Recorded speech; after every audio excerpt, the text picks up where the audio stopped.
Dalam sejarah panjang umat manusia, tidak ada yang lebih membingungkan selain dirinya sendiri. Kita menatap dunia dan percaya bahwa kita memahaminya. Kita memberi nama pada segala sesuatu, pada batu, langit, bintang, dan bahkan pada keajaiban pikiran kita sendiri. Namun, apakah kita benar-benar mengerti? Atau hanya terbiasa berpikir bahwa kita mengerti? Abad ke-18 disebut sebagai zaman pencerahan. Manusia percaya bahwa akal adalah cahaya yang akan mengusir kegelapan ketidaktahuan. Namun di tengah kegembiraan rasionalisme itu, seorang pemikir asal Skotlandia bernama David Hume muncul dengan pertanyaan yang menggetarkan dunia. Apakah pengetahuan yang kita miliki benar-benar berasal dari akal? Atau hanya dari kebiasaan yang tertanam di dalam pikiran manusia? Hume tidak datang membawa jawaban.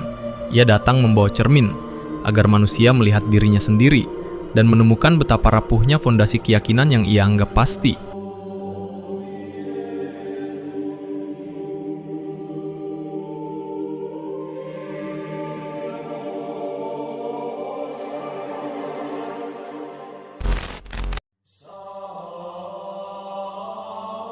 Bagi David Hume, filsuf Skotlandia yang karyanya bagaikan gempa bumi bagi tradisi rasionalis, semua pengetahuan manusia bermula dari pengalaman. Tidak ada ide bawaan, tidak ada kebenaran yang lahir secara a priori sebelum kita merasakan dunia. Kita lahir seperti kanvas kosong, sebuah kesadaran murni yang siap menerima bentukan dari luar. Dan setiap kesan dari dunia, seperti warna, suara, rasa, panas, dingin, sakit, dan senang, meninggalkan jejak yang membentuk apa yang kita sebut sebagai pikiran dan pengetahuan. Hume membedakan secara tegas antara dua jenis persepsi yang membentuk seluruh isi pikiran kita. Yang pertama, impression atau kesan. Kesan adalah persepsi yang kuat dan yang langsung kita alami saat ini. Mereka memasuki kesadaran kita dengan kekuatan dan kejelasan yang tak tertandingi. Ketika mata kita melihat api, kita merasakan panas. Kita melihat nyala oren yang menari, dan kita mendengar letupan kayu. Itulah kesan. Ia bersifat kini dan di sini, immediate and vivid. Yang kedua, idea atau gagasan. Gagasan adalah salinan, bayangan lemah, atau pantulan yang kurang jelas dari kesan yang tersimpan dalam ingatan kita. Ketika kita mengingat api malam sebelumnya, kita hanya memunculkan ide tentang panas itu, samar, redup, namun masih menyala dalam kesadaran. Kekuatannya jauh berkurang. Ia adalah memori yang dibentuk dari kesan yang telah berlalu. Dari sinilah seluruh dunia pemikiran manusia lahir, gabungan dari ribuan kesan yang membentuk mozaik pikiran. Namun di titik inilah Hume mulai mengguncang fondasi keyakinan umat manusia. Jika semua ide berasal dari pengalaman, maka segala hal yang tidak bisa dialami secara langsung sebagai kesan, secara logis tidak bisa diketahui dengan kepastian. Ia memaksa kita untuk menghadapi sebuah realitas yang menakutkan, bahwa banyak hal yang kita yakini sebagai pengetahuan mungkin hanyalah fatamorgana kesan di masa lalu. Bayangkan dua bola biliar di atas meja. Yang satu bergerak, menghantam yang lain, dan bola kedua pun menggelinding. Kita menyebutnya sebab dan akibat, atau kausalitas. Kita yakin bola pertama menyebabkan bola kedua bergerak. Namun Hume bertanya, apakah kita benar-benar melihat hubungan sebab akibat itu? Atau hanya melihat dua kejadian berurutan, gerak lalu tumbukan, yang kebetulan berdekatan dalam ruang dan waktu? Faktanya, kita tidak pernah melihat sebab itu sendiri. Kita hanya melihat satu peristiwa yang diikuti oleh peristiwa lain. Kita tidak memiliki kesan tentang kekuatan kausal yang mengikat sesuatu dengan sesuatu. Hubungan antara keduanya, bagi Hume, hanyalah asumsi yang diciptakan oleh kebiasaan pikiran. Hume menulis, kita tidak dapat menemukan kekuatan atau koneksi yang mengikat peristiwa satu dengan lainnya. Apa yang kita sebut sebab hanyalah hasil dari kebiasaan batin kita sendiri.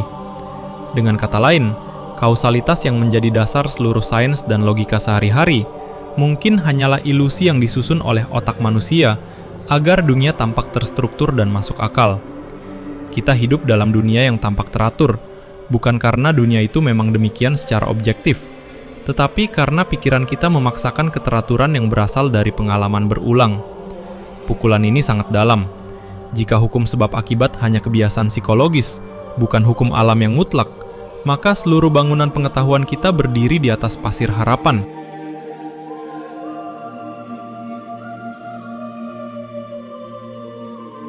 Ilmu pengetahuan modern, dari fisika Newton hingga kimia, berdiri di atas keyakinan agung bahwa masa depan akan serupa dengan masa lalu, bahwa hukum alam tidak berubah, bahwa matahari yang terbit hari ini pasti akan terbit lagi besok.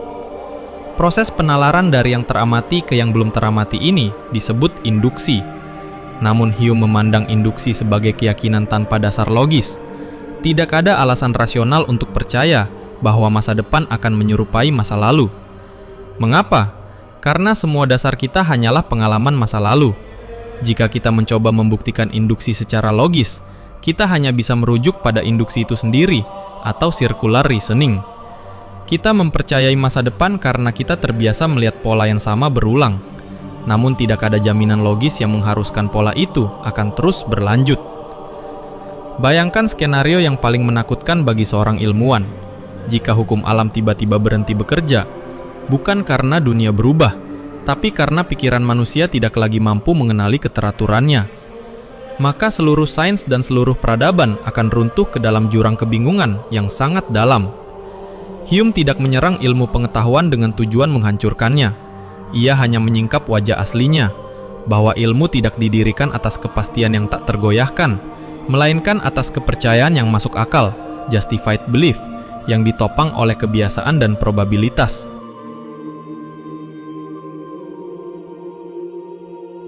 Hume memandang akal atau rasio bukan sebagai penguasa tertinggi yang mengatur manusia, melainkan pelayang yang setia pada naluri dan kebiasaan.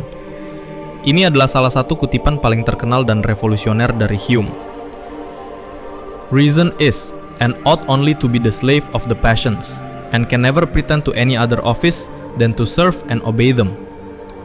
Rasio hanyalah budak dari hasrat, dan tidak bisa mengklaim tugas lain kecuali melayani dan mematuhinya. Dalam kehidupan manusia, keputusan krusial jarang lahir dari silogisme logis murni. Kita memilih pasangan hidup, mencintai, membenci, dan mempercayai, bukan karena alasan yang dingin, tapi karena kecenderungan batin dan emosi yang kuat. Hume menyingkap bahwa manusia yang menganggap dirinya rasional sebenarnya digerakkan oleh passions, emosi atau hasrat, oleh keinginan untuk bertahan, dan oleh kebiasaan yang menenangkan pikiran. Dan mungkin justru disitulah kemanusiaan sejati berada. Bahwa manusia bukan mesin berpikir atau homo sapiens murni, melainkan makhluk yang merasa, yaitu homo sentimens, yang menggunakan akalnya untuk membenarkan, memenuhi, atau menavigasi perasaannya. Rasio adalah navigator, bukan kapten jiwa.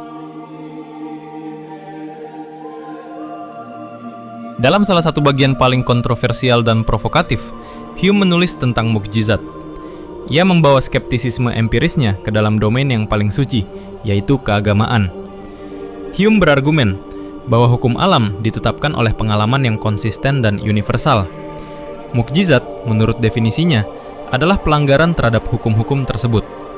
Tidak ada pengalaman yang dapat membuktikan mukjizat, karena mukjizat adalah pelanggaran dari pengalaman itu sendiri. Untuk membuktikan sebuah mukjizat, dibutuhkan bukti yang sempurna, yang melampaui semua kemungkinan kebohongan atau kesalahan.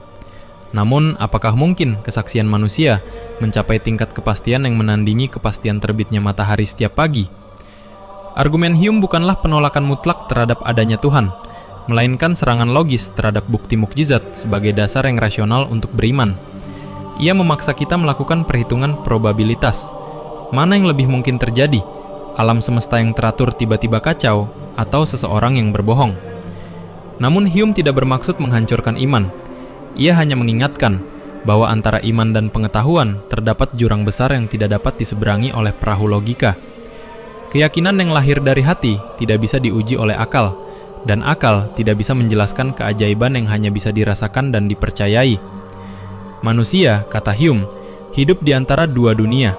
Dunia yang bisa dijelaskan dan dibuktikan oleh kesan, domain sains, dan dunia yang hanya bisa dipercayai melalui penerimaan intuitif, domain iman.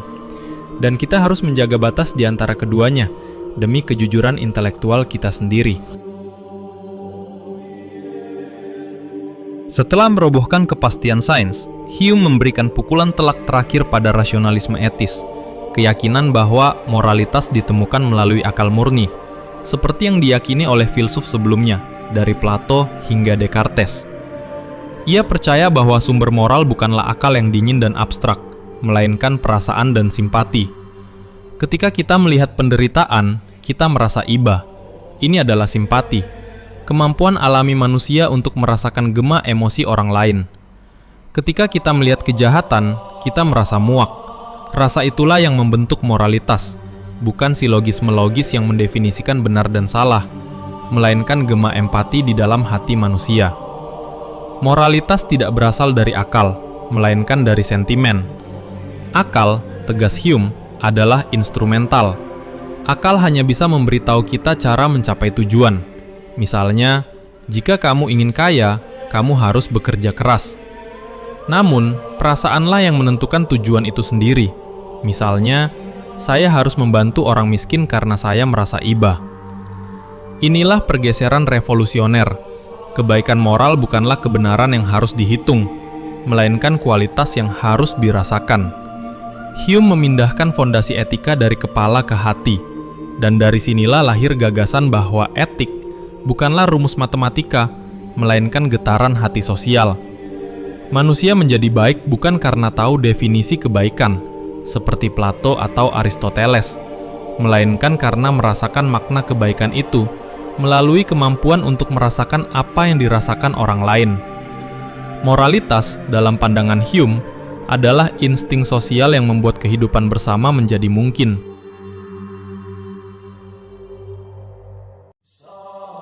Pemikiran Hume mengguncang Eropa seperti badai intelektual, bukan dengan memberikan jawaban, tetapi dengan menghancurkan pertanyaan-pertanyaan lama. Ia memaksa para filsuf rasionalis untuk melihat bahwa bangunan mereka retak dan fondasinya tidak stabil. Pukulan terkuatnya, yakni skeptisisme kausalitas dan induksi, mengarah langsung pada Immanuel Kant, filsuf besar dari Jerman. Kant mengakui bahwa Hume lah yang membangunkannya dari tidur dogmatisnya. Sebelum Hume, Kant percaya bahwa pengetahuan mutlak dapat ditemukan melalui akal. Setelah membaca tulisan Hume, Kant menyadari bahwa pengalaman dan kepastian tidak dapat disatukan dengan cara yang lama. Inilah yang memicukan menulis mahakaryanya yang berjudul Critique of Pure Reason, sebuah upaya heroik untuk menyelamatkan sains dan kepastian kausalitas, bukan dengan membantah Hume, tetapi dengan menerima tantangannya. Kant berargumen bahwa kausalitas bukanlah sifat yang ada pada objek, melainkan struktur bawaan pikiran kita yang kita gunakan untuk menatap pengalaman.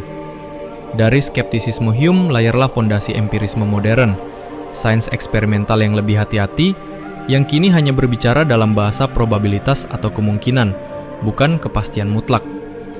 Dan bahkan psikologi kognitif modern yang memandang pikiran sebagai asosiasi ide-ide yang membentuk pola atau kebiasaan. Namun warisan paling abadi yang ditinggalkan Hume bukanlah doktrin, melainkan sebuah kerendahan hati intelektual, bahwa mengetahui keterbatasan akal adalah awal dari kebijaksanaan sejati. Kita tidak tahu segalanya, dan kita tidak bisa yakin 100%. Pada akhirnya, David Hume tidak ingin menghancurkan pengetahuan. Ia hanya ingin mengingatkan manusia bahwa apa yang kita sebut pengetahuan adalah peta kasar yang ditarik oleh pengalaman dan diwarnai oleh kebiasaan. Bahwa di balik keyakinan ilmiah ada kebiasaan psikologis. Di balik logika ada perasaan yang mendahului. Dan di balik pemahaman yang kita banggakan, selalu ada misteri yang tak pernah bisa dijelaskan. Hume menulis bukan untuk menutup pintu kepastian, melainkan untuk membuka ruang kejujuran, bahwa kita, manusia, mungkin tidak tahu segalanya. Namun justru karena ketidakpastian itulah kita terus bertanya dan terus mencari. Ketika manusia menyadari batas akalnya, di sanalah ia mulai menjadi bijaksana. Ia mengajarkan kita untuk berani ragu, karena di sana letak kebijaksanaan yang paling jujur.